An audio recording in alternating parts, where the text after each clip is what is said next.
ceux qui basent mina ba malade depuis bokono la faiblesse sexuelle ba hémorroïde ceux qui basent développer éjaculation précoce tokosenga bango ba leka pona ba kozo ba kisu esengeli pona maladie wana tozo sala même agrandissement peni voilà peni ya mibali ceux qui basengeli nango ba koyi koleka toko sunga bango na ko agrandi ba peni na bango. So I will tell you you people living in foreign countries. We are in Agbara Imole traditional center, traditional clinic. We have a large range of products that we give to our patients to come here. If you like to enlarge your penis, come. We have a specific product for that we give you. After 10 days or 15 days, you will see your penis developing. And those who have piles, what we call hemorrhoid, you may come. Come. Or call us. We have 2 numbers. We can write us or send a voice.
Ben voilà, nous débutons notre émission avec beaucoup de joie et beaucoup de plaisir.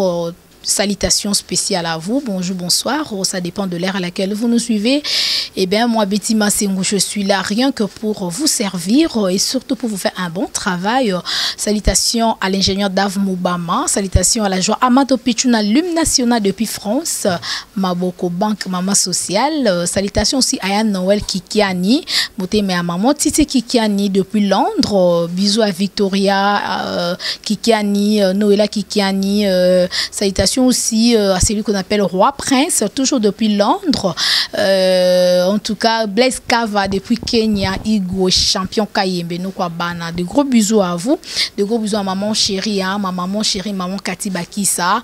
En tout cas, je suis très heureuse d'être parmi vous et surtout de vous servir. Vous le savez bien, nous sommes dans les confinements, mais nous sommes là toujours pour vous servir. Donc, ils sont confinés, ils ont raté quoi. Voilà, bien que tout ça toujours respecter ma précaution au gouvernement mais n'empêche de vous servir. Je reçois pour vous, nous sommes dans le cabinet médical du docteur Tchèque Abara Imole, ici dans la commune de Ngaba, sur l'avenue dans la commune de Ngaba, sur l'avenue donc l'avenue Université Arrêt Kikwiti, et donc avenue Kikwiti numéro 1. Donc docteur Waza vraiment c'est un Nigérien aya Congo aya Kinshasa depuis longtemps. En tout cas les jeunes d'Aebi on a la Canal Futur télévision depuis 2004. Donc banda musa na Canal Futur émission na les kakatinga na yo bana 2007. En tout cas toebi comment aso traiter vraiment ma casse ma faiblesse sexuelle, éjaculation précoce, hémorroïdes, et en plus de cela na ba grandissement ya kimobali, donc grandissement du pénis.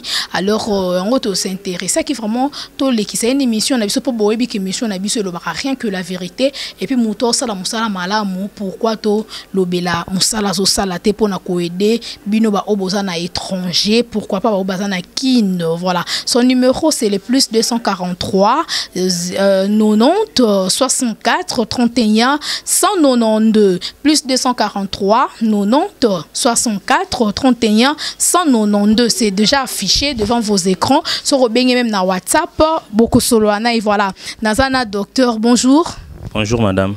Voilà, docteur, tu es dans le cabinet nayo, mais quand on expliquer bande pour la première fois tu es mon émission, bien que tu es bi babandolanda la émission na bino na chaîne na biso YouTube Libanga TV, bande ko bazolanda un mot d'abord na bango avant d'entrer dans le bain de notre émission. Oyebisi bangoni. OK, merci à liboso na sepeli mingi ndengo l'équipe on a kota la biso na centre na biso Cheikh Agbara Imole. Nga docteur Cheikh Agbara Imole na bengisi population ya Congo Mobimba. Na ba besoin na étranger ko ba ko na mboka Kisasa na RDC Congo ba les cas ceux qui besoin na ba maladie topi bokono la faiblesse sexuelle ba hémorroïde ceux qui besoin développer éjaculation précoce hein to ko senga bango ba les cas pour na ba ko zo ba kisu esengeli pour na maladie wana tozo sala même agrandissement pénis voilà pénis mibali ceux qui ba sengeli nango ba ko les cas toko sunga bango na ko agrandir ba pénis na bango. Merci beaucoup, docteur. Toko tanon na mozindo pour bande kwazo na biso mais un peu comprendre. Tous on a un point faible sexuel. Ni ni zaka dû na faiblesse sexuelle. O epesa ka mobali faiblesse sexuelle. OK, merci madame. Ba cause na utaka na wapi. Voilà. Liboso faiblesse sexuelle ezali bongo causé to ezadi na maladie mibale. Ya liboso ezali bongo hémorroïde. Hémorroïde ceux qui obateli yango mingi. C'est-à-dire que yango la kisi déjà que noté nazana kati na yo et puis sur ba symptômes ebele on a ko développer awa ceux qui obateli yango sikoyo et ko kende ko pesa yo faiblesse sexuelle et ko pesa yo faiblesse sexuelle pour tango hémorroïde koti mingi musisa mobali oyi wuti na makolo et lekiti awa na zone pubiale yango ceux qui elembi moyen mobali azale susu na force ya kosala activité sexuelle ndenge sengeli ezalité on est yambo ya mibale le mori tanga umeli mingi na kati et ke na niveau anus et ke ilembisi musisa anus wana mobali ata soki azana mwasi moya sala rapport sexuel ndenge sengeli ezalité wana komona ete amateli mwasi boye et quelques secondes après a éjaculé. Donc ni yango moni ezali les mauvaises causer bongo faiblesse sexuelle. Yami balé, ezali bongo ba infection sexuellement transmissible. Tant ba infection ou meli mingi na nzota mobali. Abateli ba infection wana et koti mobali mingi et ko pesa ye faiblesse sexuelle. Et ko pesa éjaculation précoce. Donc à cause na moi si boy tant mosusu peni ko telema penza ndenge yango esengeli akokota nzota madame boy quelques secondes après a éjaculé. Donc tous on a produit penze sengeli pour traiter yango. Docteur, j'ose croire que bande kwazo na biso ba comprendre de quoi nous parlons dans cette émission et surtout na comprendre bien au lobby faiblesse sexuelle et le causera yango eza hémorroïde infection. Donc mout oyo déjà faiblesse sexuelle le côté lembisi ki mobali na hémorroïde est lié déjà nzoto ndo lobby est lié misisa ya liboso na misisa oyo zakananus ya mobali. Alors mutu wa bongo akosala ndenge nini po azonga vraiment ki mobalicité na ye. OK, merci madame. Mutu oyo aza bongo na problème ya faiblesse sexuelle. Ceux qui aient pas na biso na motuna ndongo tuni eloko ni esengeli to sala po akosengo sala po azonga ndenge mobali azaka solo ceux qui aient pas na biso na cabinet Cheikh Agbara Imole ba kisi ezali kozana kisi to bengi bongo démarrer tango akoya biso teka kisi te to ko pesa ye to ko proposer traitement ou ezo kene il y a de 10 à 10 semaines donc de 10 à 14 jours tango akoya to ko pesa traitement wana abandonner chaque jour te aye azu ba produit il y a 3 jours aye ko zonga 4e jour tango ya komela ba kisi wana donc oye lelo 3 jours 4e jour oye omeli ba kisi pendant 3 jours na ndako 4e jour oye lolengi wana alors si manango pendant 14 jours wana tant akotika na 2 ou 3 jours à traitement ndito ko pesa kisi to bengi démarrer kisi wana a démarrer sango nango na kisasi esi panzani baya kana cabinet docteur Cheikh Agbara Imole baye biango tango ya kozwa kisi a démarrer akozonga lokola mona muke donc akosala rapport sexuel ti moko alembi avec satisfaction.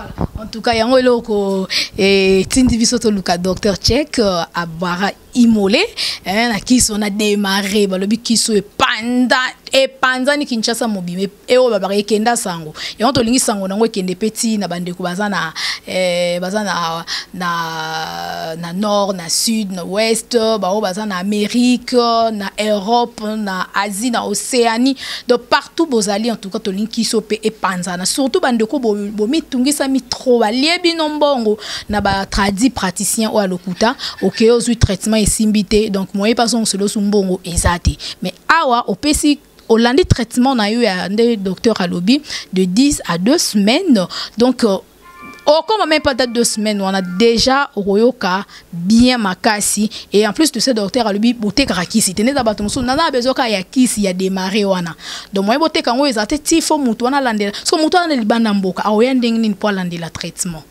d'abord na mutu no tunyo lobi ce qui doté krakisi te pour na nini parce que au moni ndenge na uti ko expliquer mutu aza déjà na hémorroïde toza na infection akoko ya te asombi kisi mbala moko te na melakisi akei non pourtant to le bien que faiblesse sexuelle les a causé na ba maladie lokola ba hémorroïde na ba infection tant ko ya to kolandela traitement to pesi na no kisi o ya ba infection toza nango to pesi kisi pona hémorroïde na infection et sili sikonde to bandi ko pesa kisi o ezali ko renforcer pemi na ye pona asala bon activité sexuelle malamu ndenge sengeli. Voilà. Wana kisu wana tango o melango azui traitement et ario kinzoto libela do akomi kolongo no pour du bon to e bando zalaka à chaque fois soka uti ayoki mo malaise faiblesse sexuelle les ongi aye lisusu na centre ou monto azaneti na Londres ou azana États-Unis ou soit na France kuna côté ba la joie ma do pichu na maman Claudine Nzongo il faut abenga botindele ba kisi comment ça se passe. Voilà, tout yambaka bandeko belé ba utaka na États-Unis, France, Belgique et tout ça ceux qui ba yawa bazwaka ba kisi na bango ba ni traitement ba kei. Ba opé bazwa mikuna ba benga ka numéro na biso. Si ba bengi docteur Cheikh Agbara Imolé na yambaka bango ba osala commande ba kisi. To consulter par téléphone à te comprendre directement que non voilà eloko bonde zo tungisa ye.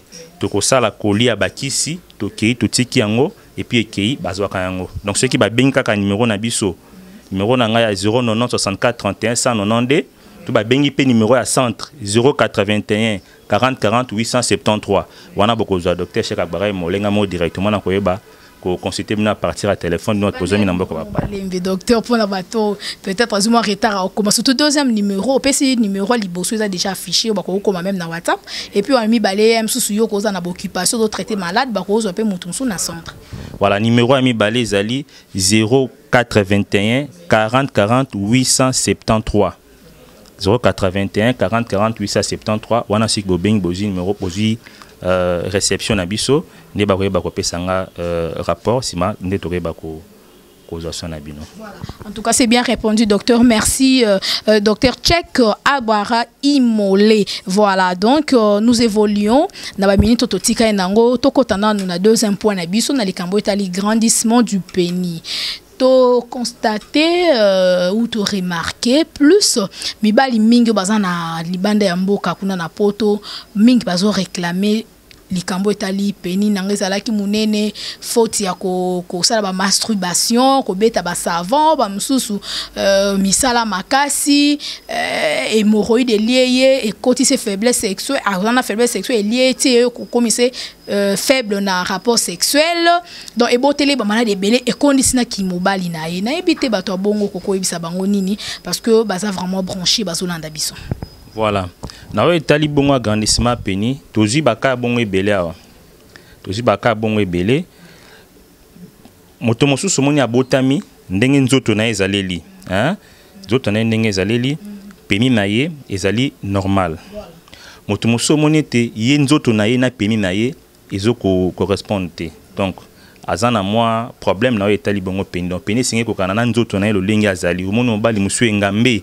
De moniteur basel la na Congo Gaillard 0 Gaillard 0 ngoma mobile le moni munene kasi sera zana madame azoko kelo mon côté alors mususu ezali yé a développé ba infection makasi ba infection qui il est même mataka ya ki mobile mo abotsa moi ces até et diminuer même na peni na ye rotala boy mobile munene me peni ezamuke so moni hémorroïde il y mingi tellement que peni est comme muke kasi awa toza na kisi to bengi bongo ebamba. Ebamba yango oyo. Ebamba yango oyo. Kisi oyo tosali yango na ba plante à base de plantes naturelles. Et outi na mboka na biso na Ibadan na Nigeria. Tosali yango à base de plantes naturelles, écorce d'arbre.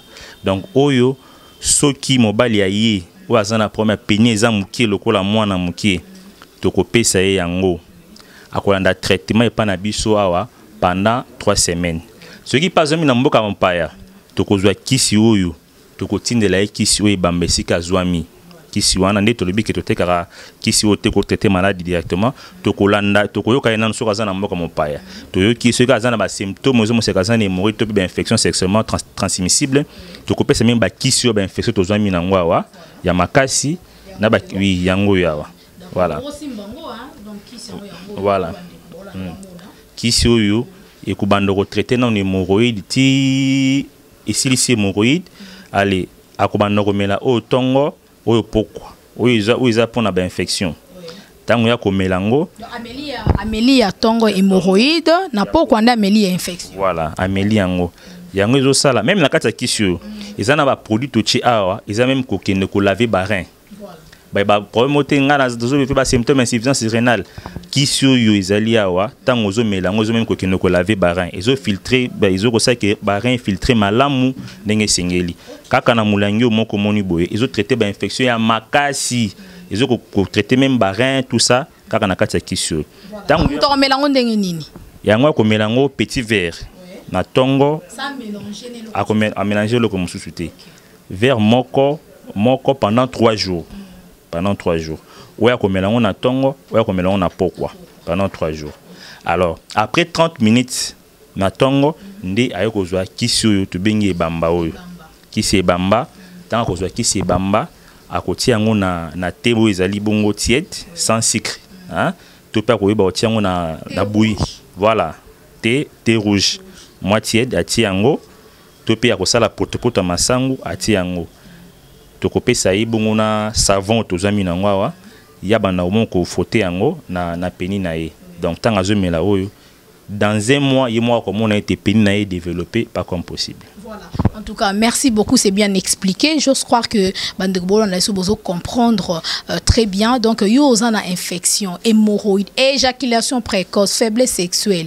Olingo a grandi, Penny n'a eu commis tout ça maté. Une, c'est l'adresse chez Dr Abara Imolé Tchèque. Donc, Dr Tchèque, numéro de téléphone est affiché. Soit vous avez un numéro, il y a centre au docteur Apesi Bokozoaï. Docteur Toke n'a su émission, mais pour te finir, bon, mouton yope azana ena penine malamu mais peni tele marate ata moni mwasi kitoko ngo ndenge nini ata mwasi atikali nuit amoni pena nudité a mwasi bo mais ye à côté les maté à cause même pendant relation sexuelle ou bien rapport sexuel na mwasi na atele marana ite do ya kuyaka pamba te peni na ye ça vraiment makasité je sais pas est-ce que mouton bongo pe solution chez docteur Tchèque wana kuteza maladie ya muke eza maladie ya muke ndenge nzamba sali mobali sengeli mobali peni na etelemaka ndenge singeli tango ekomi na 5h 4h du matin aza na madame na mbetu tote sengeli peni na etelema penza ndenge singeli bon soki mobali peni ezotelema te déjà yemo ataza yemoko na bayera na uti komonisa to pe aza na madame na ye na ndako kasi peni ezotelema te ata net na yambaki ndeko moko abi ata madame soki asimi ndenge nini etelemaka kaka te wana eza déjà maladie eza trouble d'activité sexuelle ceux qui a yawa to kopesa awa baya quand même ata le vieux moko yawa mona 84 ans ba vieux ba 76 ans baya kawa ozomo taille déjà y âge pour ça mais tant to kopesa y produit azongi penza lokola mwana muki voilà donc mutazana ka ndenge wana ceux qui awa to kopesa y kisi tozami na ngwa kisi a démarré et côté les misapeni éjaculation na ye et kozala bongo retardé à kozonga penza ndenge mobali sengeli azala penza. Voilà. L'adresse du centre tchèque Abara Imolé, c'est dans la commune d'Engaba sur l'avenue Kikwita numéro 1. Donc arrêt Kikwiti.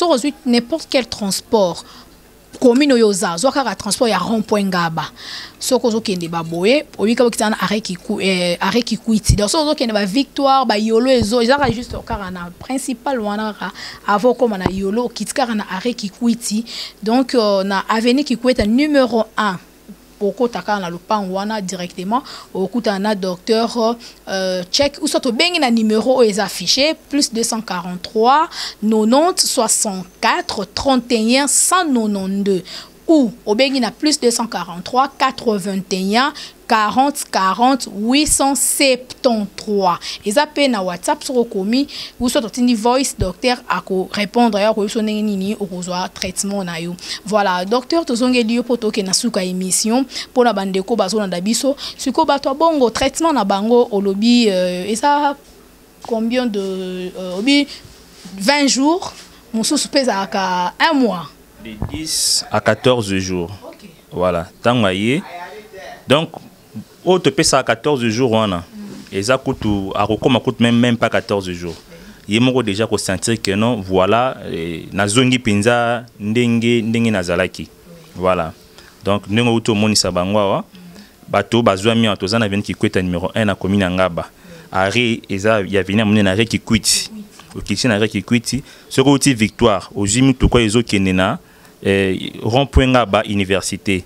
Okiti na arrêt qui kwiti, au tuna vient qui kweta numéro 1.